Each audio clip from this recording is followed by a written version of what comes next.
Oke, lanjut ke soal nomor 11. Jadi, lihat pertanyaannya dulu. Hubungan gagasan utama paragraf pertama dan gagasan utama paragraf kedua adalah. Oke, jadi kita perlu tahu di sini apa gagasan utama paragraf pertama dan apa gagasan utama paragraf kedua.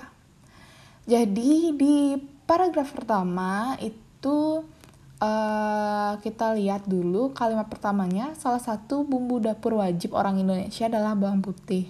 Ternyata bawang putih bukan sekedar rempah biasa. Nih, jadi kita mulai masuk ke topik dari paragrafnya. Para ilmuwan menemukan kandungan senyawa sulfur aktif di dalamnya yang ampuh melawan bakteri. Jadi, aku highlight di sini. Di bawang putih itu ada kandungan senyawa sulfur aktif di dalamnya yang ampuh melawan bakteri. Nah, jadi dapat disimpulkan bahwa gagasan utama paragraf pertama adalah potensi kandungan sulfur ini pada bawang putih sebagai antibakteri.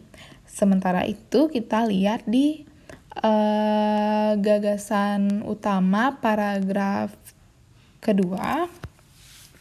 Obat yang berasal dari bawang putih sedang dikembangkan dan diujikan kepada pasien. Nah, di sini di kalimat penjelasnya juga menyebutkan bahwa ada penelitian nih para peneliti, sementara itu studi terbaru nih kalimat-kalimatnya yang menunjukkan bahwa sudah terdapat studi-studi atau penelitian-penelitian yang lebih lanjut untuk mengkaji potensi dari senyawa pada bawang putih ini. Nah, sekarang kita simpan itu dulu. Jadi kita simpulkan bahwa di paragraf pertama sekali lagi gagasan utamanya itu adalah potensi daripada kandungan sulfur pada bawang putih sebagai antibakteri. Dan di sini juga terdapat kalimat penjelasnya juga ya. Terus kalau di paragraf kedua itu adalah gagasan utamanya adalah penelitian-penelitian yang mendukung gagasan utama paragraf pertama. Jadi, misalnya kita lihat yang option A, gagasan utama paragraf pertama merupakan sebab dari gagasan utama paragraf kedua. Itu kita bisa eksklusi karena itu bukan sebabnya, tapi itu merupakan suatu lanjutan atau penjabaran lebih lanjut. Kita lihat nanti. Terus akibat juga bukan. Jadi yang B salah. Terus kita lihat yang C. Gagasan utama paragraf kedua merupakan penjabaran dari gagasan utama paragraf pertama. Kita lihat di sini kalau gagasan utama paragraf pertama adalah potensi senyawa sulfur sebagai antibakteri pada bawang putih ya.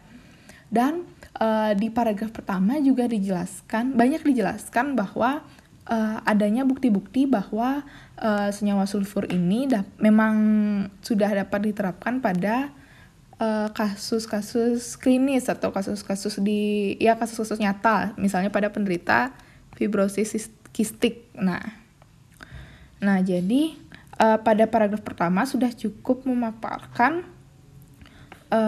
bukti dari potensi senyawa sulfur tadi.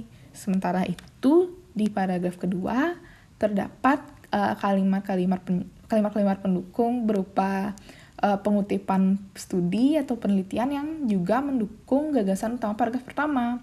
Jadi yang dimaksud pada gagasan utama paragraf kedua itu sebenarnya bukan penjabarannya, hanya merupakan lanjutan daripada gagasan utama paragraf pertama.